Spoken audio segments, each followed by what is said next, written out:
बात बंगाल हिंसा की ढाका फाइल्स की करेंगे। पश्चिम बंगाल के मुर्शिदाबाद में वक्फ कानून के विरोध को लेकर शुरू हुई हिंसा अब बड़े दंगे का रूप ले चुकी है। 10 अप्रैल से शुरू हुई इस हिंसा में अब तक 3 लोगों की मौत हो चुकी है, जबकि सैकड़ों लोग घायल हैं। सैकड़ों लोगों की अपनी अपनी दर्द भरी कहानी है। कई लोगों को अपने घर छोड़कर दूसरी जगह शरण लेनी पड़ी है। लोग पलायन को मजबूर हैं। हिंदू परिवार मालदा में स्कूलों में शरण ले रहे हैं, अपना दर्द बयां कर रहे हैं। हिंदुओं की आंखों में आंसू है। मतलब यह कि पश्चिम बंगाल में हमारे भारत देश में ही हिंदू रिफ्यूजी बने हुए हैं। आज जो पश्चिम बंगाल में हालात हैं, ठीक वैसे ही कुछ वक्त पहले बांग्लादेश में दिखाई दे रहे थे। जिस तरह बांग्लादेश की मोहम्मद यूनुस की कट्टरपंथी सरकार के आगे हिंदू बेबस थे, लाचार थे और मदद की गुहार लगाते नजर आ रहे थे, उसी तरह से आज बंगाल में हिंदुओं को निशाना बनाया जा रहा है। उनके घरों को जलाया जा रहा है। हालात बेकाबू होते देख केंद्र सरकार एक्शन में आई है। इस बीच बंगाल हिंसा को लेकर केंद्रीय जांच एजेंसियों ने चौंकाने वाले खुलासे किए हैं। पश्चिम बंगाल के मुर्शिदाबाद में हिंसा करने वाले दंगाइयों को जांच एजेंसियों ने एक्सपोज कर दिया है। कल हमने आपको बताया था कि किस तरह पूरे सुनियोजित तरीके से इस हिंसा को पूरी प्लानिंग के तहत अंजाम दिया गया, जिससे हिंदू परिवारों को टारगेट किया गया था। जमीन हड़प लिया मुसलमान, जमीन बेच दिया तृणमूल कांग्रेस और उसका पहले सीपीआईएम, और हिंदू का घर जल रहा है। हिंदू मां बहन के ऊपर अत्याचार हो रहे हैं। पुलिस का गाड़ी को पे आग लगा रहे हैं, पुलिस को पीट रहे हैं, पुलिस भाग रहे हैं। तो इस स्थिति के लिए कौन दायी है? सारे तरफ रोड ब्लॉकेट कर दिया।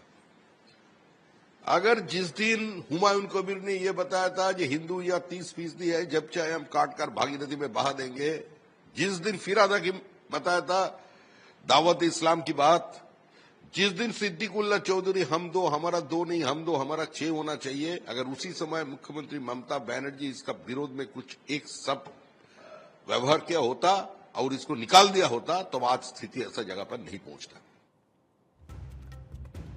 मुर्शिदाबाद से लेकर मालदा तक हिंदू परिवारों के जख्म चीख चीख कर गवाही दे रहे हैं। सवाल है कि बंगाल में हिंसा प्रयोग या फिर एक संयोग। इस बीच मुर्शिदाबाद में नए वक्फ कानून के विरोध में भड़की हिंसा के पीछे बांग्लादेश का कनेक्शन सामने आया है। जांच एजेंसियों को भारत बांग्लादेश बॉर्डर पर रची गई साजिश का सुराग मिला है। आशंका जताई जा रही है कि हिंसा के पीछे बांग्लादेश के आतंकी संगठन अंसार उल बांग्ला टीम का हाथ हो सकता है। सूत्रों की माने तो भारत बांग्लादेश सीमा से सटे इलाकों में एबीटी के स्लीपर सेल एक्टिव हैं, जो लंबे समय से इस दंगे की प्लानिंग कर रहे थे। स्लीपर सेल मुर्शिदाबाद के अलावा भारत बांग्लादेश सीमा से सटे दूसरे सीमावर्ती जिलों के भीतर भी इसी तरह की हिंसा को अंजाम देने के फिराक में। पिछले 3 महीनों से इलाके में लोग इस घटना को अंजाम देने की योजना बना रहे थे। इसके लिए विदेशों से फंडिंग की गई थी। जांच एजेंसियों को ऐसे डिजिटल और वित्तीय ट्रांजैक्शन के सबूत मिले हैं जो इस बात के पुख्ता सबूत हैं कि हिंसा को अंजाम देने के लिए विदेशी सोर्स से पैसे भेजे गए थे। फंडिंग के इन पैसों का इस्तेमाल भीड़ जुटाने, सोशल मीडिया पर भड़काऊ मैसेज फैलाने और ग्राउंड लेवल पर संगठन बनाने में किया गया। हिंसा में नुकसान फैलाने के लिए बाकायदा इनाम तय था। जो जितना ज्यादा नुकसान करेगा उसे उतना ही ज्यादा इनाम दिया जाएगा। सामान्य पत्थरबाजी या हमले के लिए सभी को 500 रुपए प्रतिदिन के हिसाब से दिया जाता था। हिंसा को लेकर बाकायदा एक लिस्ट तैयार की गई थी, कौन कहां नुकसान करेगा और लूटपाट मचाएगा। इसके साथ ही तुर्की से फंडिंग और स्थानीय मदरसों की मिलीभगत सामने आई है। हमलावरों को ट्रेनिंग दी गई थी। जांच एजेंसियों को जो सबूत मिले हैं वो इस बात की ओर इशारा करते हैं कि शुरू में रामनवमी की तारीख तय थी, हालांकि सख्त सुरक्षा व्यवस्था के कारण चीजें बदल दी गईं और फिर नए वक्फ कानून ने ट्रिगर पॉइंट दे दिया। इस हिंसा के लिए बाकायदा 2 महीने पहले से ही ट्रेनिंग दी गई थी। कैसे पुलिस से बचकर दंगा ब्रिगेड हिंदुओं को निशाना बना सकती है, उत्पात मचा सकती है, उनकी मदद स्थानीय मदरसे करेंगे, इस बात की भी जानकारी सामने आई है। बंगाल हिंसा के पीछे बांग्लादेशी घुसपैठियों का हाथ बताया जा रहा है। जिसको लेकर गृह मंत्रालय के अधिकारियों ने चिंता जताई है। पश्चिम बंगाल के मुर्शिदाबाद में हिंसा को लेकर बीएसएफ ने एक चौंकाने वाला खुलासा किया है। बीएसएफ के इंटेलिजेंस रिपोर्ट में यह बात सामने आई है कि बांग्लादेश के कट्टरपंथी संगठन स्लीपर सेल की मदद से पश्चिम बंगाल के मुर्शिदाबाद में वक्फ कानून विरोधी आंदोलन को भड़काने में शामिल हो सकते हैं। बीएसएफ की खुफिया रिपोर्ट में बांग्लादेश के 2 कट्टरपंथी संगठनों जमात उल मुजाहिदीन बांग्लादेश और अंसरुल्लाह बांग्ला टीम को पश्चिम बंगाल के मुर्शिदाबाद में अशांति के लिए जिम्मेदार बताया गया है। बांग्लादेश के कट्टरपंथी संगठन जमात उल मुजाहिदीन बांग्लादेश को भारत ने पहले आतंकी संगठन घोषित कर दिया, उस पर प्रतिबंध लगा रखा है।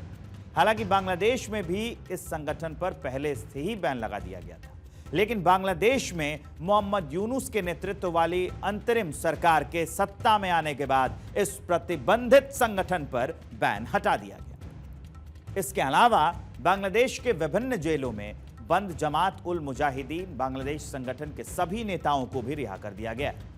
एजेंसियों को यह भी आशंका है कि मुर्शिदाबाद के अलावा नादिया, मालदा, उत्तर 24 परगना और कूच बिहार जैसे सीमावर्ती जिलों में भी हिंसा फैलाने की साजिश रची जा रही है। ऐसे में इन इलाकों को लेकर केंद्र और राज्य की एजेंसियों को अलर्ट पर रखा गया है। जब शुक्रवार के बाद मुर्शिदाबाद के 2 थाना क्षेत्रों में सूती और शमशेरगंज में स्थिति तनावपूर्ण बनी, तो प्रशासन के द्वारा अनुरोध करने पर हम लोगों ने अपने ट्रूप्स मोबिलाइज किए और अगले दिन उस मोबिलाइजेशन में ट्रूप्स हमने और ऐड किए और आज की स्थिति में हमारी 9 कंपनियां मुर्शिदाबाद के 2 थाना क्षेत्रों में डिप्लॉयड हैं और ज़्यादातर जो भी हॉट स्पॉट है हम सभी उस जगह पे मौजूद हैं। केंद्रीय मंत्री सुकांत मजूमदार ने ममता सरकार को निशाने पर लिया है और कहा है कि अगर बंगाल में बीजेपी की सरकार बनी तो वो दंगाइयों से निपटने के लिए कड़े कानून बनाएंगे। इसके साथ ही ममता राज में हिंदू सिर उठाकर नहीं जी सकते हैं, ये भी सुकांत मजूमदार ने आरोप लगाए। बनर्जी और उनके जो विधायक जो भी है, मंत्री भी बने हैं, उन्होंने कॉन्स्टिट्यूशन का वोट लिया हुआ है कि आप धर्म के विचार किए बिना, कास्ट क्रीड के विचार किए बिना सबका सुरक्षा करेंगे, सबका अब रक्षा करेंगे। कहाँ रक्षा हो रही है? वो तो संविधान को पूरा तार तार कर दिया। उनको अपनी पद में बने रहने की कोई अधिकार नहीं है। हालांकि पश्चिम बंगाल के मुख्यमंत्री ममता बनर्जी शांति बनाए रखने की अपील कर रही हैं। ममता दीदी का कहना है कि हर किसी को शांतिपूर्ण विरोध प्रदर्शन करने का अधिकार है, लेकिन मैं सभी से अपील करती हूं कि वो चाहे कोई भी हो, कानून को अपने हाथ में ना ले। जब कोई आपको भड़काने की कोशिश करे तो उसके झांसे में ना आए। जो लोग उकसावे के बीच भी अपना दिमाग शांत रखते हैं वही असली विजेता होते हैं, यही असली जीत है। इसी बीच मुख्यमंत्री ममता बनर्जी शांति लाने के लिए बुधवार को अहम बैठक करने वाली है ताकि स्थिति सुधर सके। वहीं उत्तर प्रदेश के सीएम योगी आदित्यनाथ बांग्लादेश में हिंसा को लेकर दंगाइयों पर हमलावर दिखाई दिए। सीएम योगी आदित्यनाथ ने कहा है कि बांग्लादेश में जो हुआ उसकी तो वो निंदा करते हैं, उसी के साथ साथ पश्चिम बंगाल में सेकुलरिज्म के नाम पर दंगाइयों को पूरी छूट दी गई है। दंगाइयों का इलाज सिर्फ डंडा है। योगी ने कहा कि लातों के भूत बातों से नहीं मानते। आप देख रहे होंगे बंगाल जल रहा है, वहां की मुख्यमंत्री चुप है, दंगाइयों को शांति दूत कहती है। अरे लातों के भूत बातों से कहां मानने वाले हैं? लेकिन सेकुलरिज्म के नाम पर इन लोगों ने दंगाइयों को दंगा करने की पूरी छूट दे रखी है। मैसेज क्लियर है कि योगी मॉडल से ही दंगाइयों का पक्का इलाज होगा। मतलब साफ है कि और जांच एजेंसियों के खुलासे के मुताबिक बंगाल हिंसा कोई अचानक भड़का आंदोलन नहीं है, बल्कि लंबे समय से रची गई साजिश का नतीजा है जिसे प्लॉट किया गया। और इस दंगे की स्क्रिप्ट पिछले 3 महीनों से मुर्शिदाबाद में इस हिंसा की सोची समझी प्लानिंग का हिस्सा थी। लेकिन जिसने भी बंगाल को जलाया, हिंदुओं पर हमले किए, उनका हिसाब बराबर होगा। और सेंट्रल एजेंसियां भी इसको लेकर फुल प्रूफ प्लानिंग कर रही हैं। वक्फ बिल पर भड़काऊ बयान देने के मामले में कांग्रेस नेता कबीर खान को राजस्थान के अजमेर से गिरफ्तार किया गया है, जिन्होंने कर्नाटक में वक्फ बिल को लेकर वीडियो जारी किया है और हिंसा भड़काई थी। कबीर खान का हाल ही में एक जो वक्फ बिल आया था, वक्फ विधेयक 2025, उसके विरोध में हिंसा भड़काने वाला एक वीडियो सामने आया था। वायरल वीडियो में कबीर खान युवाओं से सड़कों पर उतरने, सार्वजनिक संपत्ति को नष्ट करने और यहां तक कि कानून का विरोध करने के लिए जान की कुर्बानी देने जैसे भड़काऊ बातें उन्होंने कही थी। इसके बाद पुलिस को जानकारी मिली कि कबीर खान अजमेर जिले में छिपे हुए हैं। उन्हें गिरफ्तार कर लिया।